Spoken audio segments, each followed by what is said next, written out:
James, can you hear us okay?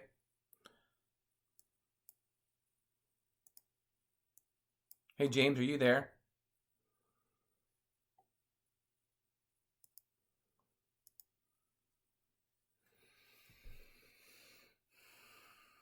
Okay, I just need to.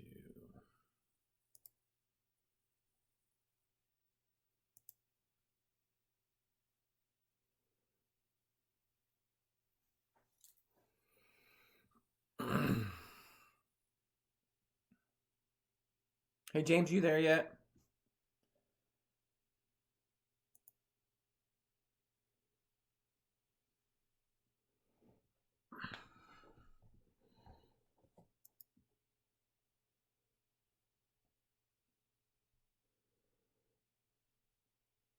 It's backwards. Why is it backwards?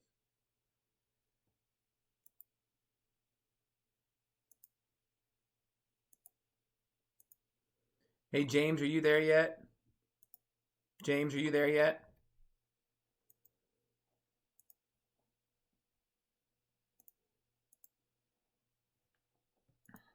Hey, James.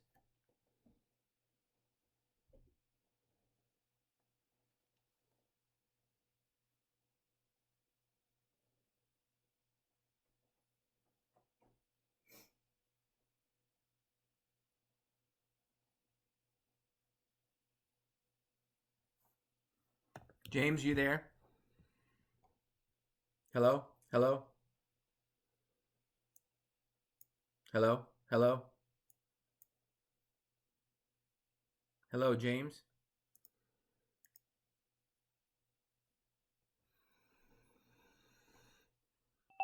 Hey, there you are.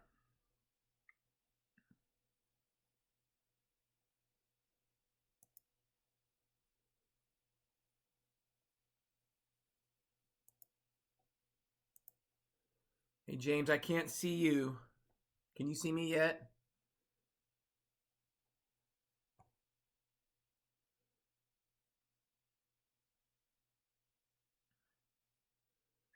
Hey, James, are you on yet?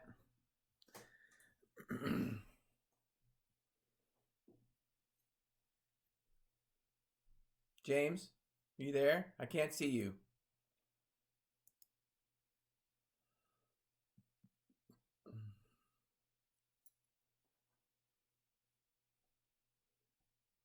So you have to go public on Facebook and YouTube.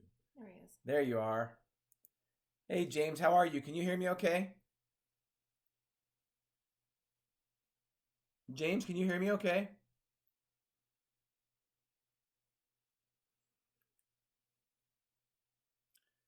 Hello, James, can you hear me okay? James, can you hear me okay? Obviously not. James, can you hear me?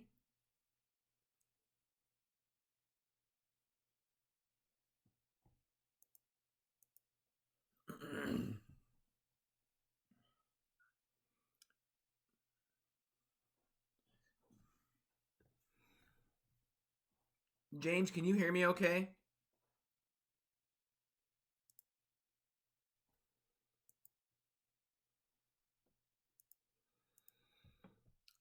James, can you hear me okay?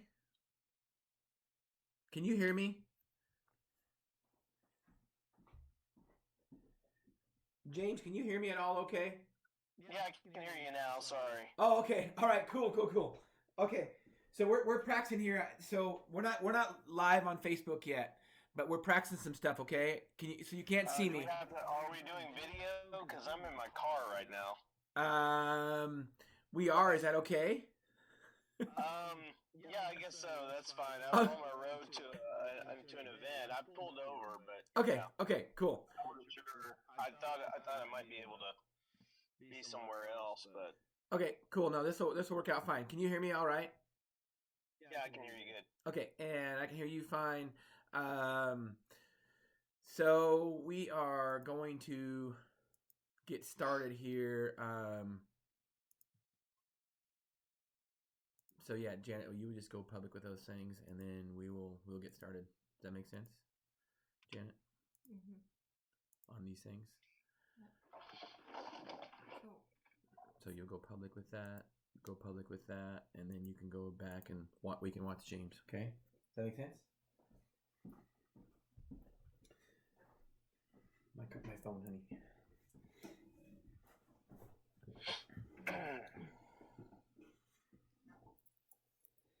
I guess I gotta start recording it to go on there, huh? Yeah, record the camera. You can record the camera. Okay, I'm gonna leave that there for a second. Let me know when you're ready. Okay, I'm going public on stuff. Okay. Just give me a chance. Let's see, turn it on. Okay, it's blinking. All right, James, hold tight. All right. All right, where's my YouTube?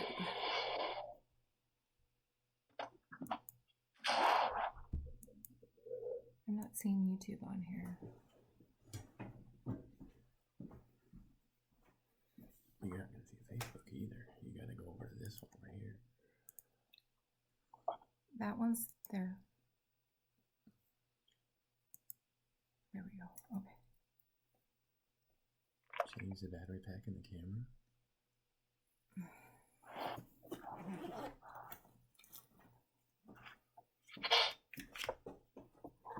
Hold tight, James. We apologize. Hey, no worries. Our camera battery just went dead. Oh, We've got a backup one, though. okay.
Good. Well, I have to see the. Go to OBS.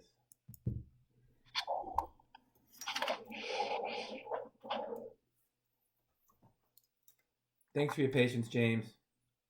Hey, no worries. Oh, you're still so high.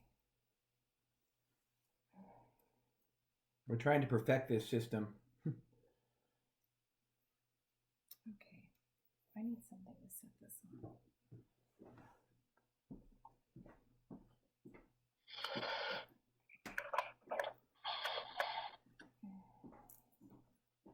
Sit down. If you're sitting down, I can see you.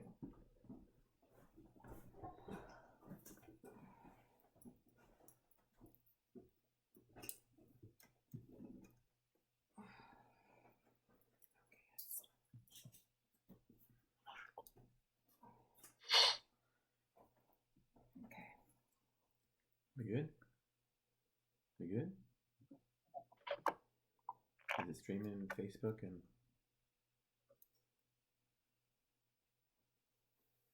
Okay. Are we streaming on Facebook and... I haven't got to that yet, Sean. Okay, I gotta turn it on. Lincoln?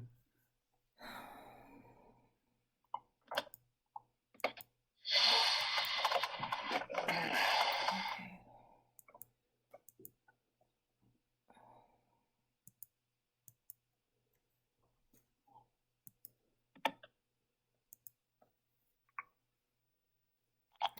Why am I not seeing Facebook? Come help me.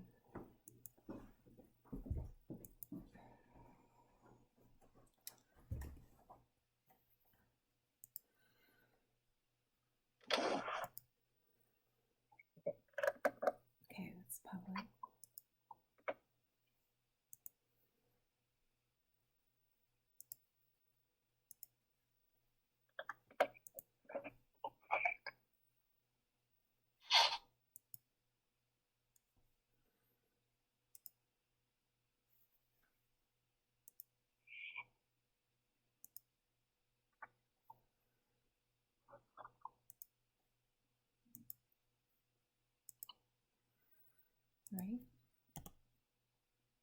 Says the video's ended though. Is it gonna start up again? Yeah.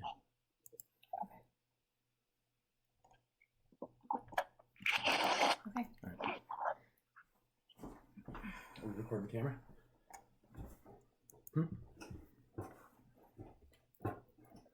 The green blinking? Yep, it's blinking. All right, James. All right. Hi. So, welcome to Health Solutions with Sean and Janet Needham. Another episode. Today, we have James Dunovat from Oklahoma with the director of the Free Market Medical Association. James, how are you? Great. How are you? I apologize that I'm on the road to a Mises Institute event, so I'm in the middle of Texas in a parking lot. So appreciate your patience with me. Oh, I appreciate you coming back on the show. We had such good content Monday. We wanted to make sure that we got it out there so we can share it with others. So, speaking of that, just tell us a little bit about yourself. Yeah, my name is James Dunovat. As you said, I live in Oklahoma City. I grew up in Tennessee. Spent the early part of my career in sales and marketing in the publishing, book distribution industry. Became a free market thinker probably right after college, reading a lot of the works of Ludwig von Mises. I currently work for the Mises Institute full-time and for the Free Market Medical Association. The Mises Institute is an educational research institute that really specializes in the Austrian School of Economics. So really that is my background over the last several years, is working with them. They came to work for the Free Market Medical Association with Dr. Keith Smith and Jay Kempton in April, so I'm very new to that organization, but there's a lot of synergies between the two organizations. That's wonderful. So, when did the Free Market Medical Association start?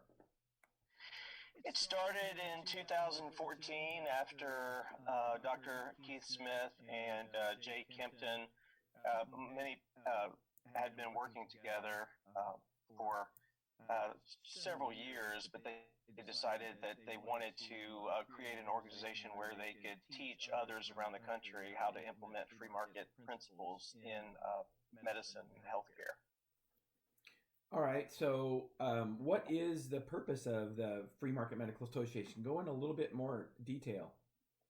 Yeah, the Free Market Medical Association, or the FMMA, is an organization, an association that brings together buyers and sellers of healthcare goods and services, and really performs a much needed educational function to teach people about the free market and how it can work in healthcare. It seems like many people seem to think that medicine and healthcare is one area that the free market cannot work, and we're really demonstrating how those principles can be applied in healthcare.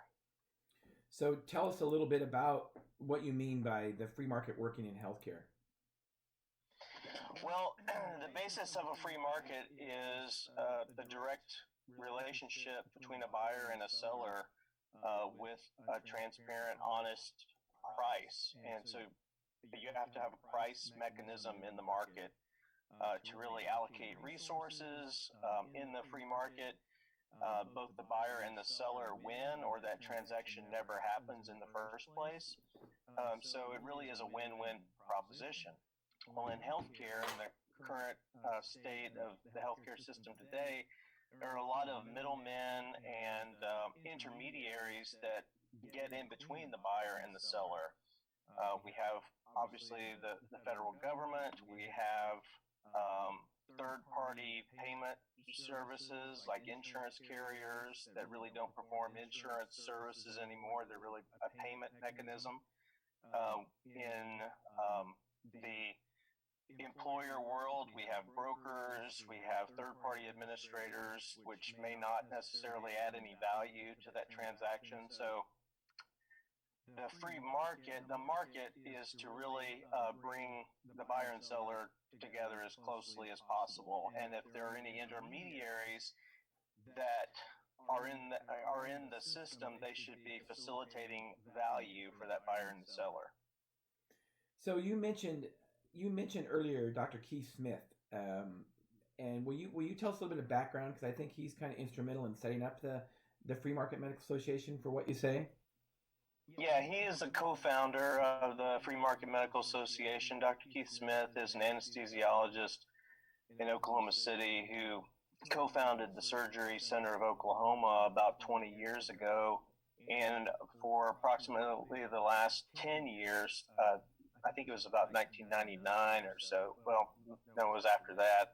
But at least the last 10 years, they've been posting their prices online. So they created a bundled cash out the door price, which really required full transparency between the surgeon, between the facility, and between the anyone else that might produce a device that would be used in that surgery. They had to come together and say, okay, what would be your price for this service? And then they came up with a bundled price. So when you go to the Surgery Center of Oklahoma's website, when you see a price, there is no hidden fees or anything. That is the full cash out the door price. And so they've been doing that. And when they originally started, they attracted a lot of patients from Canada that had been on waiting lists in Canada. They needed a place to go, and they didn't want to wait 3 years for a hysterectomy to be performed in their free healthcare system. So they would come to Oklahoma City. And then whenever Dr. Smith and Jay Kempton, who is a third-party administrator for self-funded employers in Oklahoma City, they met, and then what the Kempton group started doing was helping their clients, the self-insured employers, go to the Surgery Center of Oklahoma or direct their employees to the Surgery Center of Oklahoma, because the self-funded employer is essentially a cash buyer. Wow, that's pretty revolutionary. So was there any pushback when he opened the surgery center? I mean, from other competition or anything? Well, yes, of course, because the big insurance companies really, their largest client is not the patient. It's not the physician. Their biggest customer is the hospital system. And so when the hospital system starts losing money or revenue to a place like the Surgery Center of Oklahoma, the big insurance carriers will try to do just about anything to please the hospitals.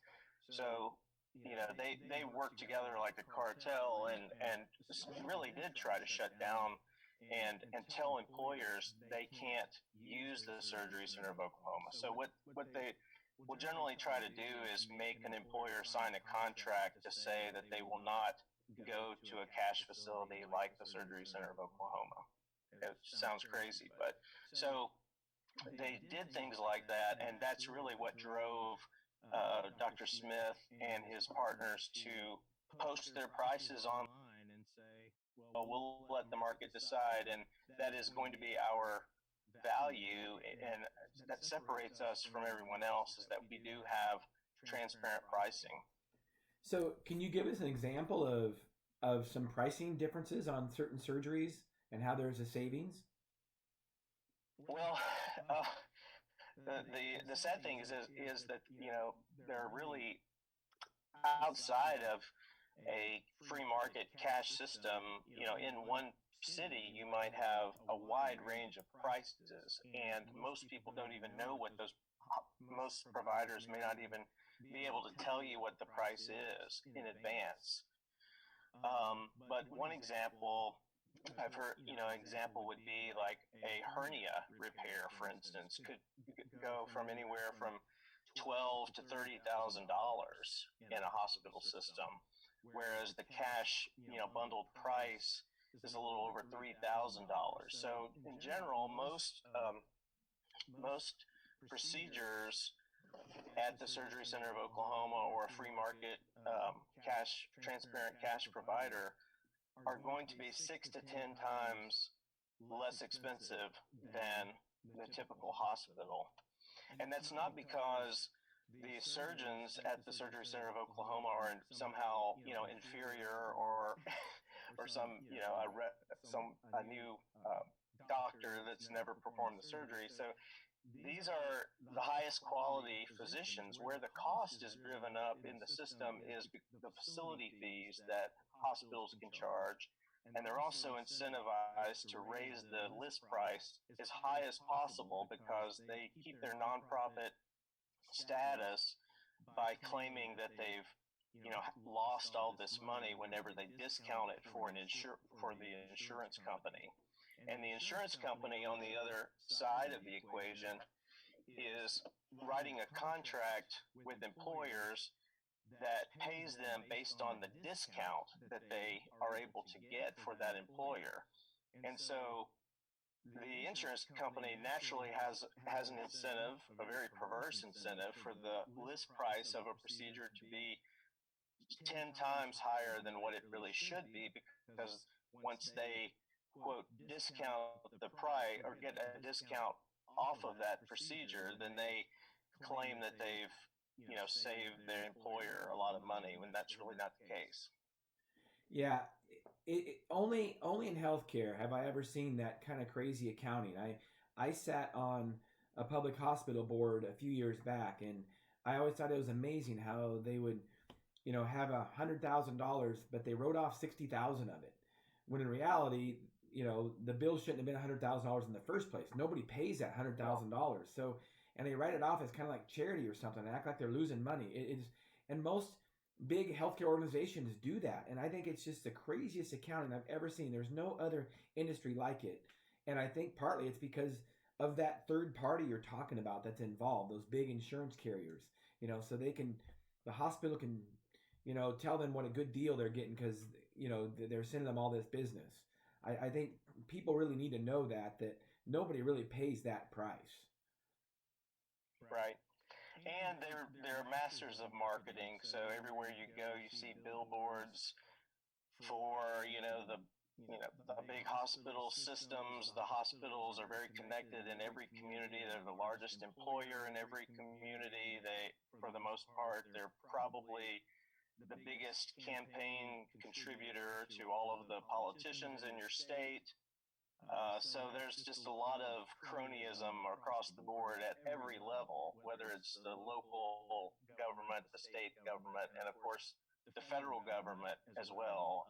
Both parties accept lots of campaign donations from the American Hospital Association, the drug pharmaceutical companies, and from big insurance. Right. So we really have a very much a crony capitalist system that's not really a capitalist system in healthcare.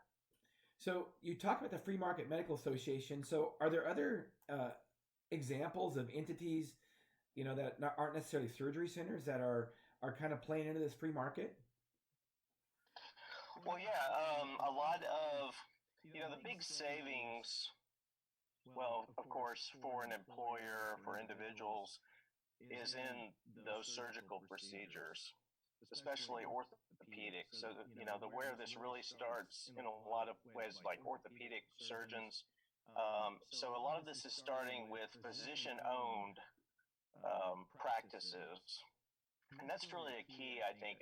This free market medical movement is almost like, I see it as sort of a revolution or a declaration of independence, in the sense that the people that are part of it are those that are refusing to be part of the corporate structure. I mean, whether it's a DPC doctor that has said, I'm not going to be an employee of a hospital.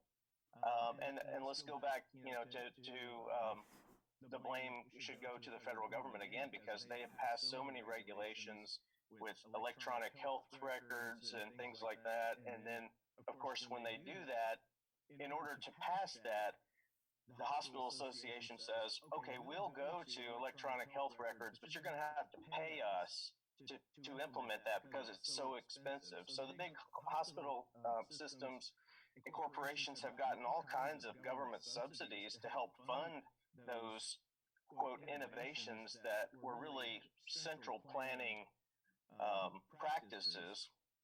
it drove a lot of small physicians, out of business, either to retire or to sell their practice to a hospital. So a lot of our free market allies and members of the Free Market Medical Association are these independent physicians that are following a direct primary care model where they're telling the insurance companies that they're not going to deal with them anymore. They're not going to have 3 employees in their office just pushing paperwork to figure out, how they're going to bill everyone. They've gone to a cash subscription model.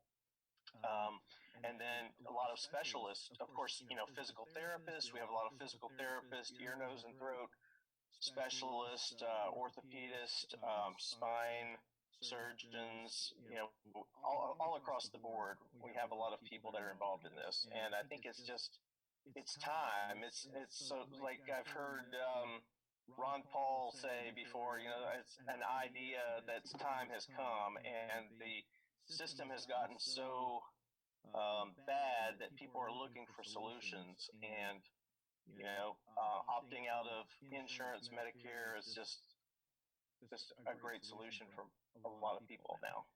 Yeah, and Especially since Obamacare, with the passage of the Unaffordable Care Act, I guess we like to call it. Right.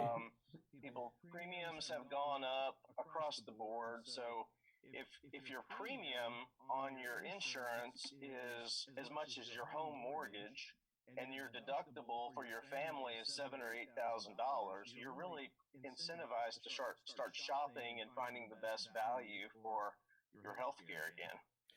well, and consumers need to realize, and that's why I'm doing a radio show and I'm also writing a book. Consumers need to realize that they vote with their pocketbooks and they can shop around for healthcare. A lot of this healthcare stuff is shoppable. So explain that a little bit, James. Yeah, Dr. Marty Makary has written a couple of really good books. He's a surgeon at Johns Hopkins University, and he says that at least 60% of healthcare, medical care is shoppable, and that number is probably even higher than that. It's like a lot of things people want to point to the rare cases that, well, I have an emergency, I have to go, to the hospital, I don't have time to shop around. But most, medical care is shoppable, and, we see that because, surveys of people have shown that at least 40% of people are delaying or not, finding medical care because they're just afraid that the price is going to be so high. So obviously, those are things that, they're putting off, things they probably should be addressing, but they're just avoiding it because they sort of bought into this idea that healthcare has to be a huge, expensive, cost, which it is, unfortunately, primarily because of all of this cronyism that's going on. Well, I think one thing is that, the government wants us to think that it's expensive and super expensive. So, quote unquote, the average person can't afford it. And then, of course, the government can, tell you how they have plans to save it all and to make it so it is affordable, when in reality, they're the ones that caused the problem in the first place. Yeah, I think a guy named Bob Lefebvre once said that government is a disease masquerading as its own cure or something, and that's basically what unfortunately seems to be a common theme, that politicians are always trying to fix problems that they created in the first place. Right, correct. And let's go into that a little bit. So you mentioned the government. You believe the government has created this mess. So expand on that a little bit. Well, I mean, our healthcare system in the United States really grew up with the progressive era in a lot of ways. The FDR time and even before. And I would suggest anyone, it's not totally related to healthcare, but if you read a book by an economist historian called Murray Rothbard, he wrote a book on the progressive era.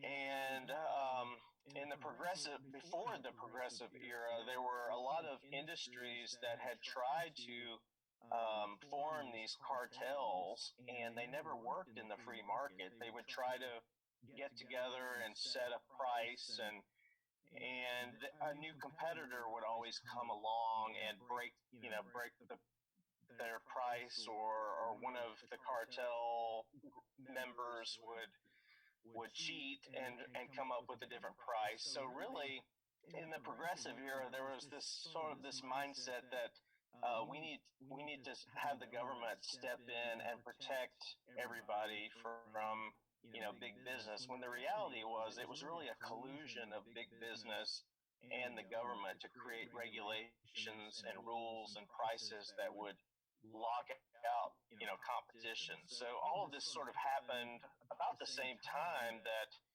healthcare was really expanding in the U.S. And of course, the original insurance companies were more philanthropic organizations, nonprofits. And some people would argue that the problem with healthcare is that something that started out as all nonprofit work, the horrible, capitalism and big business took over, and that's what drove all these prices up. No, I would disagree with that. I think, as naturally people did seek more and more medical care and prices, started to rise, rather than let the market figure that out and lower the prices like it does in everything else, the government came in and said, we're going to, provide Medicare, Medicaid. We're going to basically subsidize care for people. At the same time, they were always restricting the supply side of the equation as well, with medical licensing and other type of rules and regulations all throughout, really from the 1960s on through Obamacare.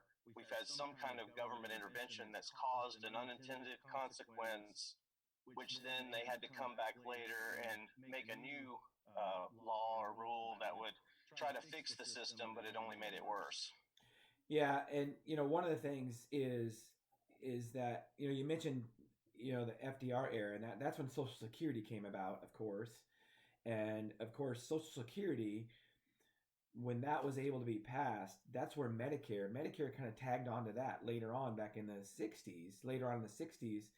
And that's when healthcare prices started to skyrocket, is when Medicare came into play. You can look at hospital charges, nursing home charges, all kinds of healthcare charges, and they just went skyrocketed because there was no free market in place to keep prices down because somebody else was paying the bill. Yeah, and when they started talking about Medicare, doctors didn't want it at all. They thought, this is socializing, medicine. We don't want that to happen. And the way they ended up selling it was that they told doctors that, well, you come up with the price and we'll pay whatever who would not buy into that, business model? If you're a business person and you could have guaranteed customers and someone's going to pay the bill, I mean, that just sounded like a great deal. But that just didn't work out, obviously. So now we have the government, as the payer of at least 50% of, healthcare. And really, that is like the Soviet system of, government-run healthcare. Yeah, big for sure. majority. So what the government doesn't directly pay for, they're heavily regulating and subsidizing. So really, the free market part of medicine is probably very small, less than 10% of the market right now. Yeah, and that also, one of the things is when somebody else pays the bill, it also leads to overutilization. And, there's just a ton of that goes on in our healthcare system, procedures and even surgeries and that are done and they don't need to be done, but because somebody else is paying the bill, they go ahead and get done. Yeah, and in that sense, Medicare is far worse than Social Security. And Social Security, I would argue, is an intergenerational, pyramid scheme, and Medicare is the same thing. but it's much worse because the recipient is not getting money. They're getting basically a blank check. They're just like given a card or something to say, go where you need to go and we'll pay the bill. Right.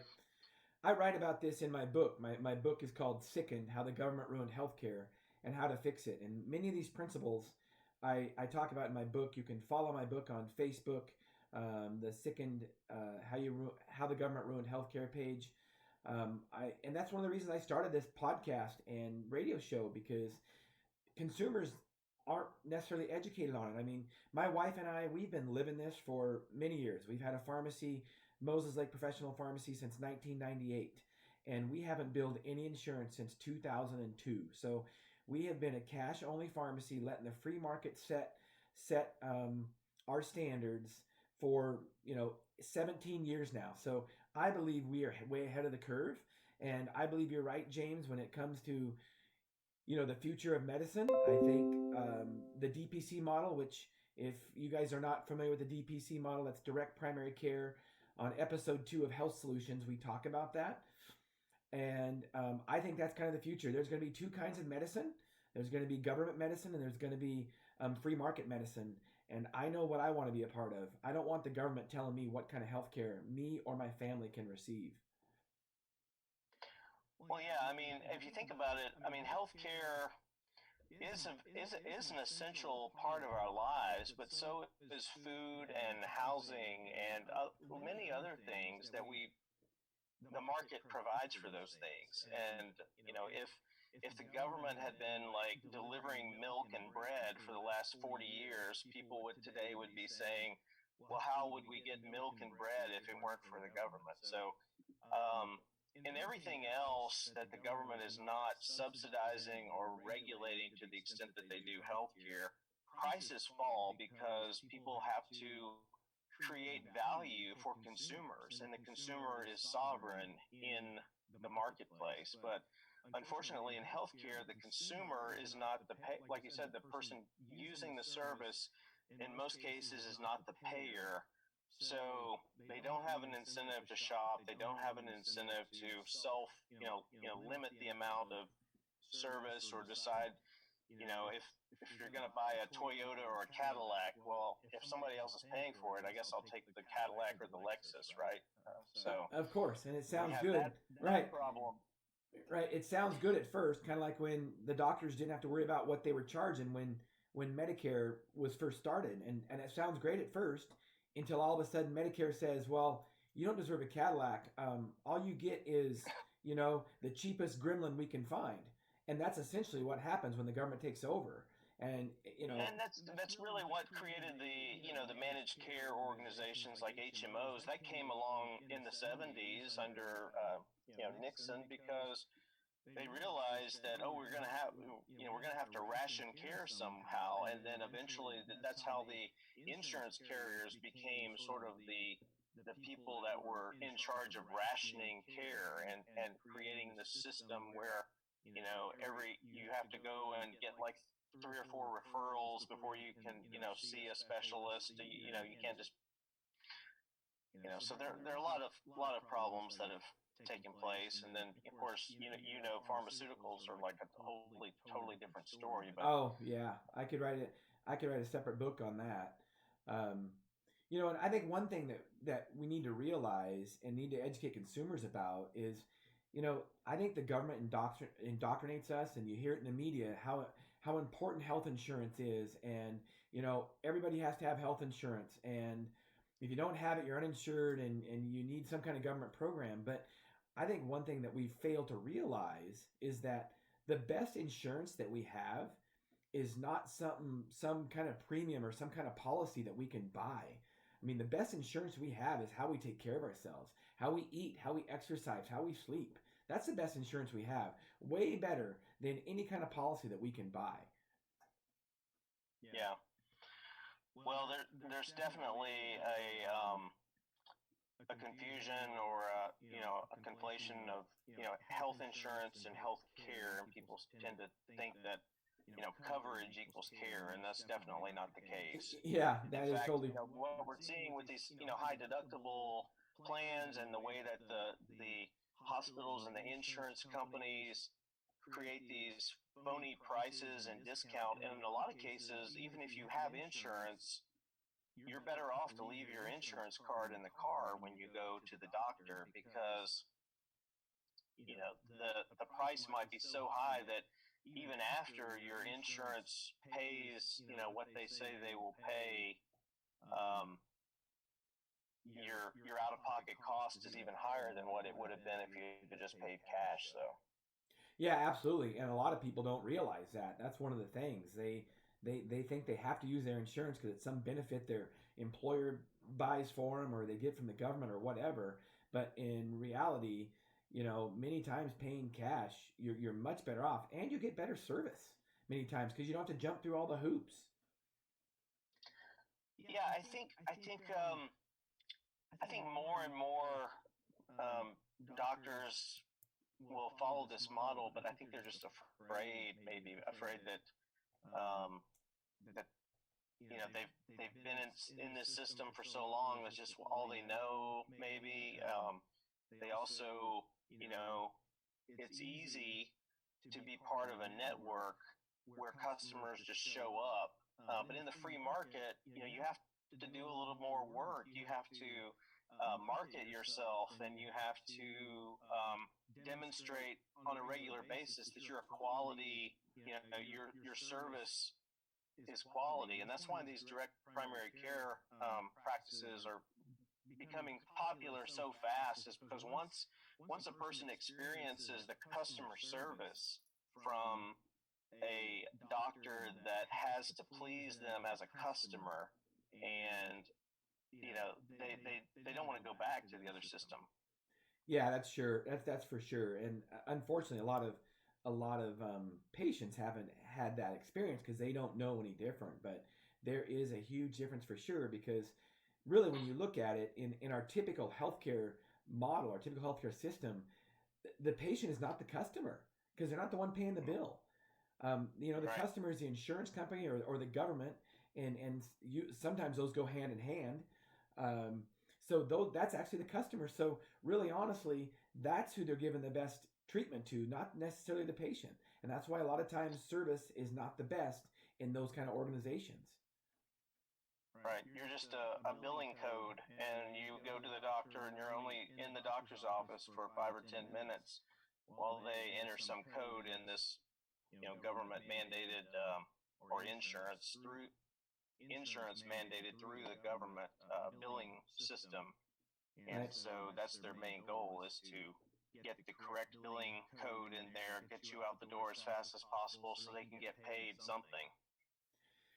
So, what do you think the government's role is in healthcare? You don't agree with what they've done. You think they've ruined it. So, what is their role? Because they're definitely deep in it. Well, they need to facilitate, or I guess let the free market work as much as possible. Of course, we would like to eliminate a lot of the things that they've done. I don't have any hope that they're going to, but at least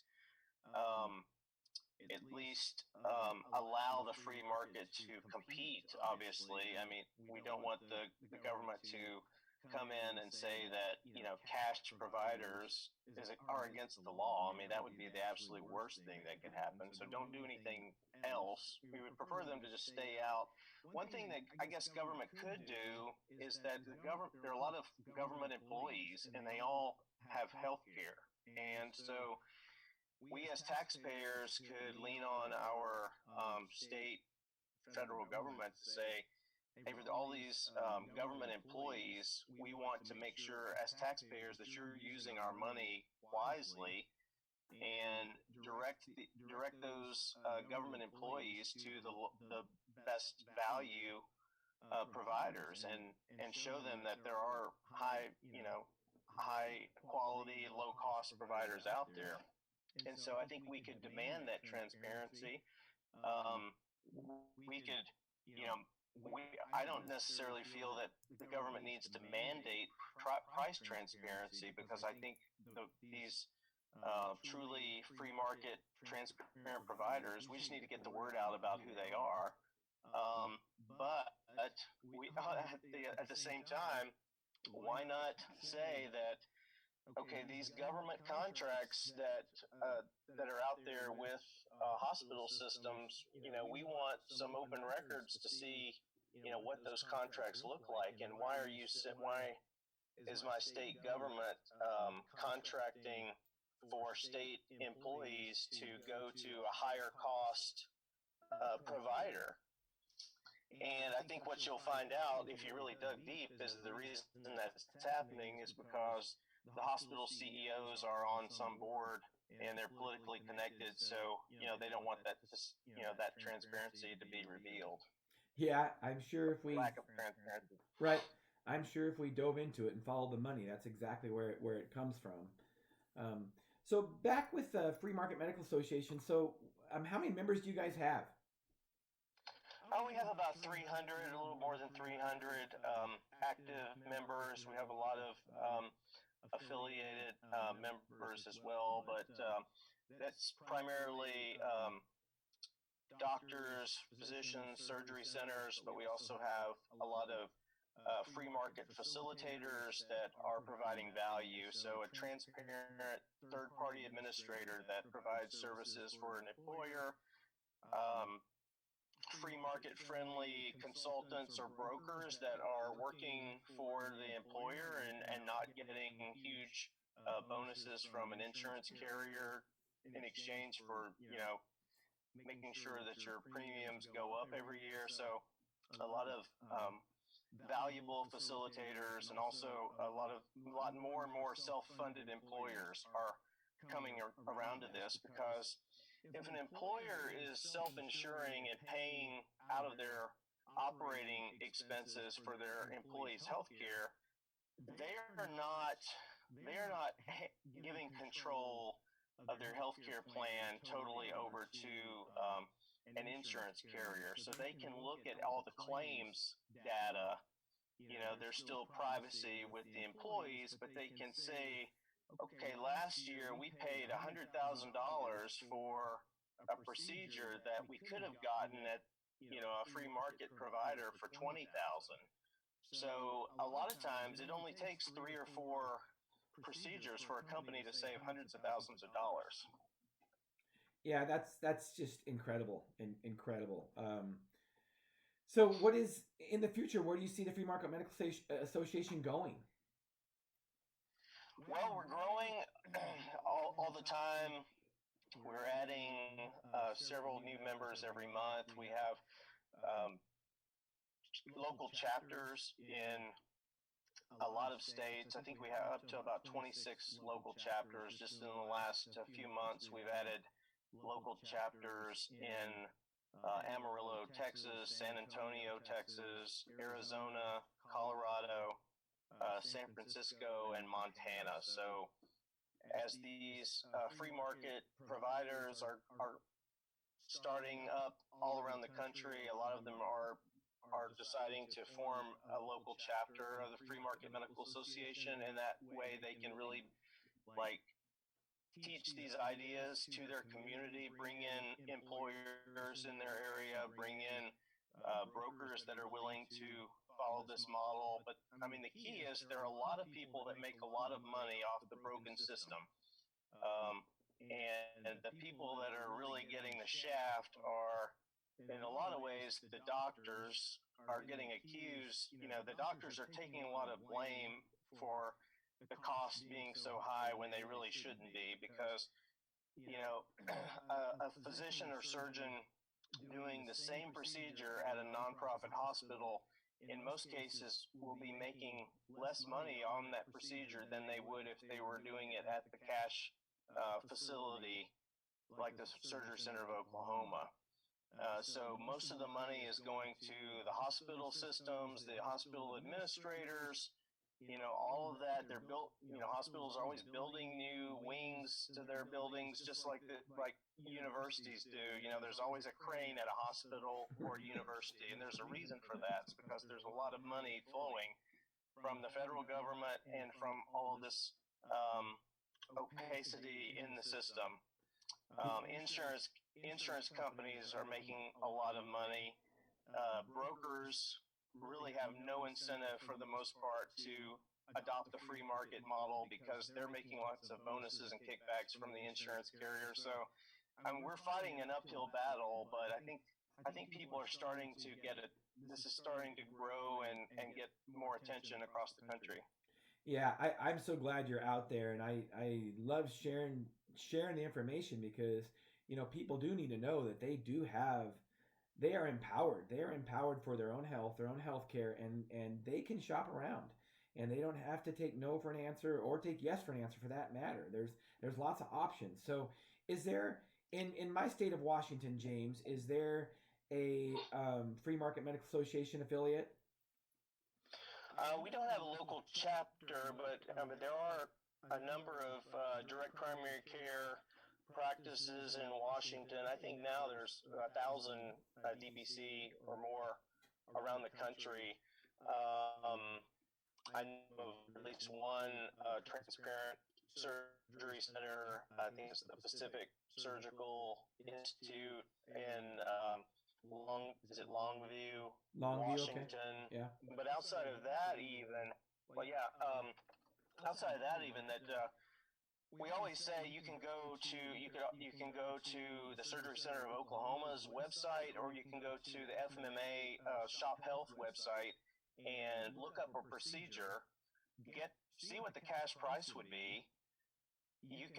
Lots of people now are finding out about this, and they're doing that, and then they're going to their local hospital and saying, if you don't give me this price, I can easily get on a plane now and go to Oklahoma or Austin, Texas. We have the Texas Free Market Surgery in Austin has really grown quite a bit. So, employers are finding this out, and they're flying their employees across the country, putting them in a hotel for a week, maybe giving them a $1,000 stipend to spend while they're on vacation to get a surgery because they still saved 30%.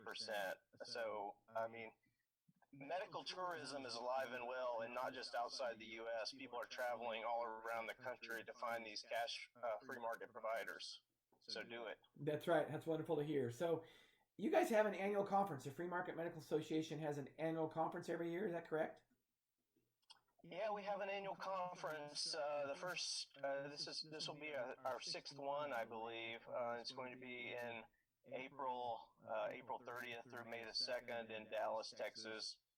You don't have to be a member to attend, but the price is significantly less if you are a member. So this year we really plan on focusing on the employers and how they can really telling those success stories of these employers that are really creating a valuable health plan again for their employees, because people have always traditionally said that they're happy with their employer health plan, but over the last several years, people's health plans, even with their employer, the premiums are going up and up and up, and their deductibles are rising. So it's really encouraging that there are employers out there now that are seeing that they can actually save money on their health plan by directing their employees to these free market providers. At the same time, they can do this and offer their employees free health care, essentially. They save so much money by their employee going to a free market provider that they can tell their employee that it will not cost you a penny. It's not going to cost you any deductible, no copay. What's there not to like about that? Yeah, they're saving a lot of money for sure. So you mentioned earlier about shopping healthcare. Did you mention, I forget that guy's name, did you mention his book? Yeah, well, Marty Makary, his latest book is called The Price We Pay, and he has traveled all over the country and he's really been an advocate for patients, even though he's a very well-respected pancreatic surgeon at Johns Hopkins. He has really gotten involved in exposing these ridiculous bills that patients have been charged, and really, providing some, obviously he's pointing out that, a lot of these prices are a farce, and he doesn't like it because he sees it as a bad reflection on his profession. And like I said earlier, physicians are oftentimes the ones that take the blame in a lot of this, when the blame should be much higher than that. Yeah, it's definitely a system problem. It's not a problem with physicians or even individual healthcare providers, whether they're a pharmacist or a nurse or whatever. It's a system issue. It's nothing personal for sure. So one of my goals is to teach people how to navigate around the system, or at least through the system, mostly around the system, because it's hard to navigate through it. So now we were talking earlier, and you talked about healthcare being personal instead of collective. Can you comment on that? Yeah, I think words are important, and as long as we continue to talk about the healthcare system and what we can do to fix it, it's really it's almost an illusion to think that we can fix the system. That really, from a central planning standpoint, that healthcare is personal. Everyone's idea of what healthcare looks like is different. Just like everything else. It's a personal preference, and it's subjective.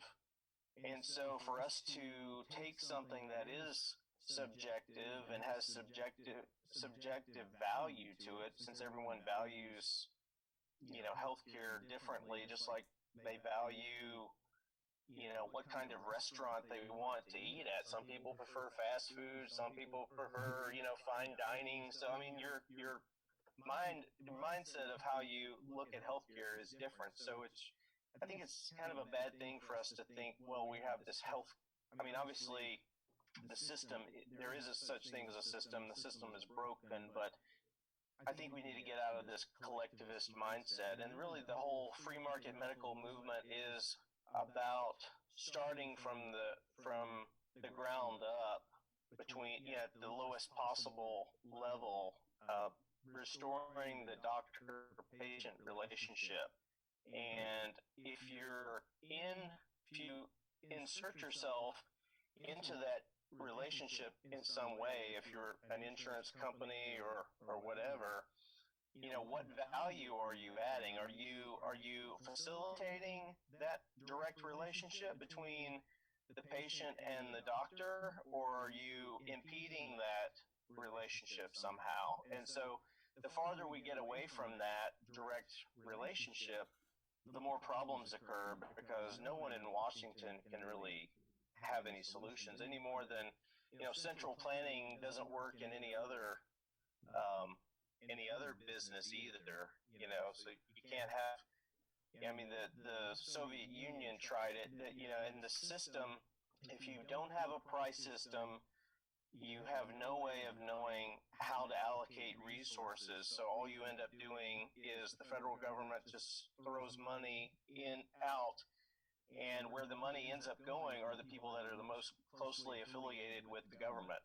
And so obviously that's going to be the cronies that can hire the lobbyists to pass the laws. So that's why anything you have that you try to do at the federal level is going to be corrupted in most cases. Yeah, that's for sure. So let's wrap it up here. Do you have anything else to add at all? No, I just appreciate you sort of getting the word out about what we're doing, and I appreciate what you're doing. That you're living proof that it can be done. I think we shouldn't kid ourselves. This is not an easy thing to do. People that one thing that we try to do is we try to help show facilities like surgery centers and doctors how they can transition, and we can talk about this a lot about the ideas and why it should work, but it's really not an easy task, because there's so much that's going against us with all of the cronyism that goes on, and we just need to educate more people.